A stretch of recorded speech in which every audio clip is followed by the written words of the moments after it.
শুনানি, আরো 7 দিন বাড়ছে হিয়ারিং। দিন বাড়ানোর আবেদন করে কমিশনকে চিঠি, উত্তর না এলেও কাল শুনানি হবে বলে জানান সিইও। সরাসরি চলে যাব, প্রতিনিধি রয়েছে আমার সঙ্গে, কথা বলবো। যে বিষয়টা জানতে চাইবো যে এই শুনানি শেষ না হওয়ার জন্যই কি এই আবেদন দেওয়া হয়েছে?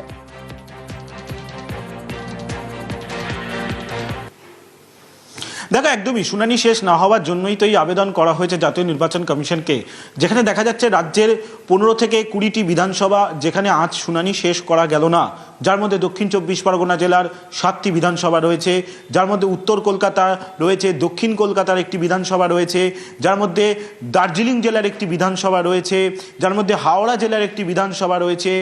এইভাবেই 15 থেকে 20টি বিধানসভা শুনানি আজ শেষ করা গেল না, এবং সেই কারণে 7 দিন সময়সীমা আরও চাইলেও রাজ্যের মুখ্য নির্বাচনী আধিকারিক জাতীয় নির্বাচন কমিশনের থেকে, যাতে শুনানি শেষ করা যায় এই বিধানসভাগুলিতে।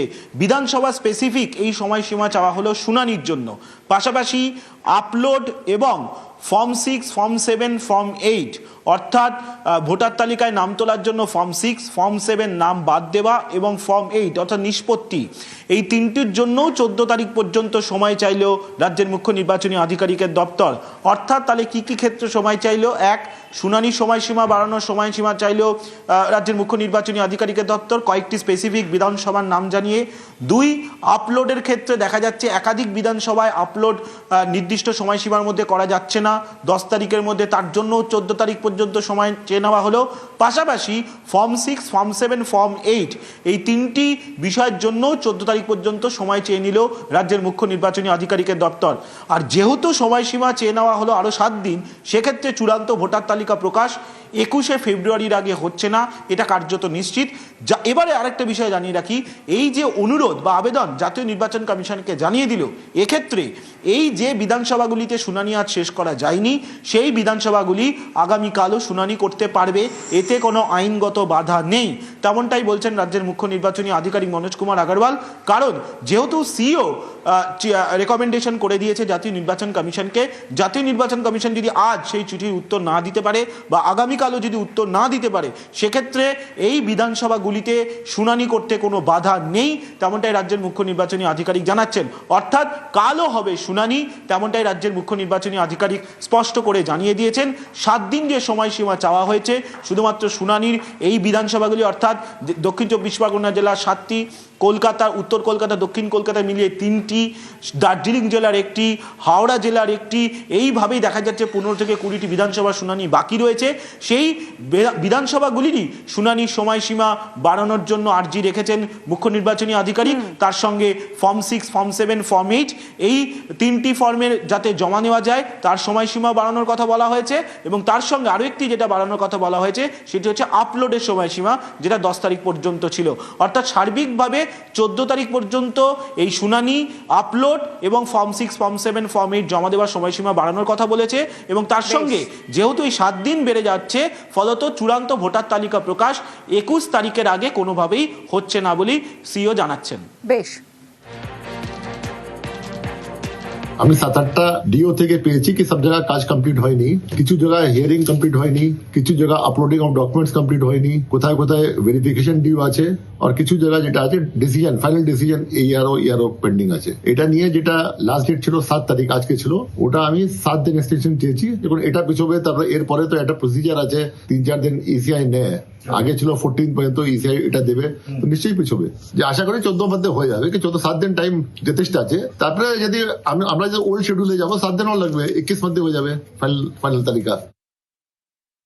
হিয়ারিং কমপ্লিট হয় না, এটা খুব বেশি জায়গা নেই। নর্থ কলকাতা ডিও বললেন একটা অ্যাসেম্বলি সিটে হিয়ারিং শেষ হয়নি। সাউথ কলকাতা বললেন আমাকে কি মপ আপ হিয়ারিং চলছে। সাউথ 24 পরগনা ডিও বললেন কি 7টা-8টা সিটে আপনার হিয়ারিং এখন শেষ হয়নি। আপনার দার্জিলিং ডিও বললেন কি কার্সিয়ং এখন হিয়ারিং, মপ আপ হিয়ারিং শেষ হয়নি। নর্থ 24 পরগনা ডিও বললেন কি 9পাড়াতে কমপ্লিট হয়নি। 96 থেকে 97% হিয়ারিং কমপ্লিট হয়ে গেছে, 3 থেকে 4% হিয়ারিং এটা বাকি আছে। কিন্তু আপলোডিং অফ ডকুমেন্টস যেটা আছে ওটা 75 থেকে 80% হয়ে গেছে, 15-20% এখনো বাকি আছে। আরপি অফিস থেকে প্রায় 95% ভেরিফাই হয়ে গেছে। 7 দিনের মধ্যে আশা করি সব এটা কাজ শেষ হয়ে যাবে।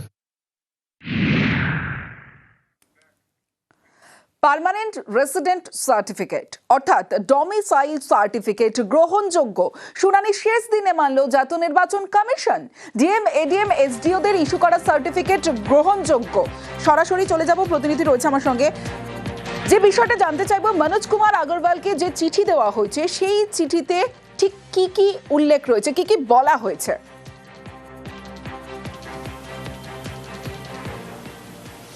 দেখো, তোমাকে প্রথমেই জানিয়ে রাখি 1999 সালের 2রা নভেম্বর রাজ্যের স্বরাষ্ট্র দপ্তর এই ডমিসাইল সার্টিফিকেট বা পার্মানেন্ট রেসিডেন্ট সার্টিফিকেট নিয়ে যে নির্দেশিকা জারি করেছিল এবং সেই নির্দেশিকার পরবর্তীতে যে সংশোধনী আনা হয়েছিল তার যে গাইডলাইনগুলি উল্লেখ রয়েছে এই ডমিসাইল সার্টিফিকেট বা পার্মানেন্ট রেসিডেন্ট সার্টিফিকেট ইস্যু করা নিয়ে, সেই গাইডলাইন মেনে জেলাশাসক, অতিরিক্ত জেলাশাসক এবং সাব ডিভিশনাল অফিসার, কলকাতার ক্ষেত্রে কলকাতার কালেক্টর যে ডমিসাইল সার্টিফিকেট বা পার্মানেন্ট রেসিডেন্ট সার্টিফিকেটগুলি ইস্যু করেছেন সেই সার্টিফিকেটগুলি বৈধ।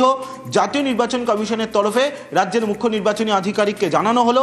রাজ্যের মুখ্য নির্বাচনী আধিকারিকের তরফে প্রত্যেকটা জেলাশাসক তথা ডিস্ট্রিক্ট ইলেকশন অফিসারদের জানিয়ে দিল।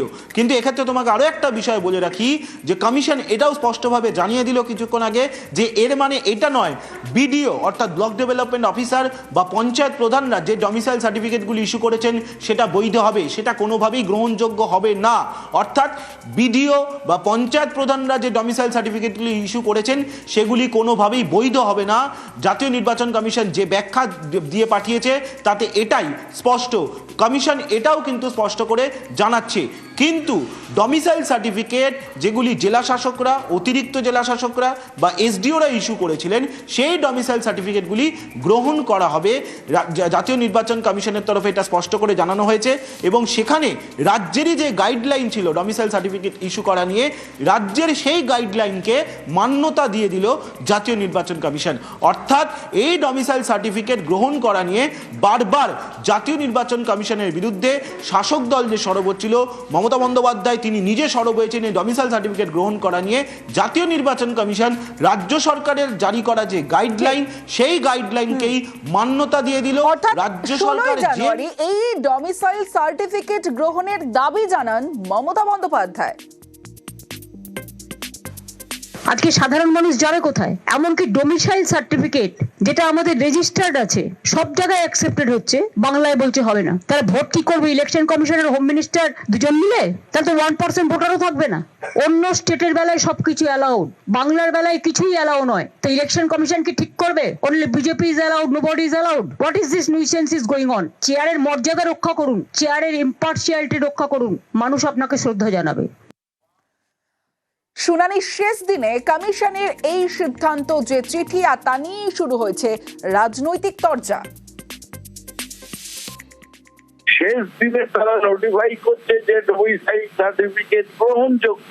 তাহলে এতদিন কি মজা করছিলেন? কি আতঙ্ক তৈরি, তাদের উপর কি মানসিক চাপ তৈরি। সুপ্রিম কোর্টের চড়-থাপ্পড় খেতে হবে সোমবার দিন।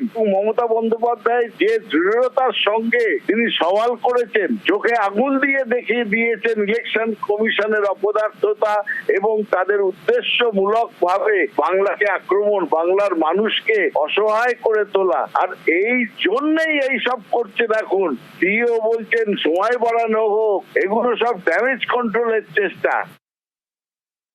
ডমিসাইল সার্টিফিকেট তো আগে থাকতেই ছিল, নতুন করে কি দিলেন? এসআইআর এর চোটে কি তৃণমূলের সবার মাথা খারাপ হয়ে গেছে? আমাদের কথা পরিষ্কার, প্রথমত এসআইআর শেষ করতে হবে, তারপরে ভোট হবে। No SIR no vote.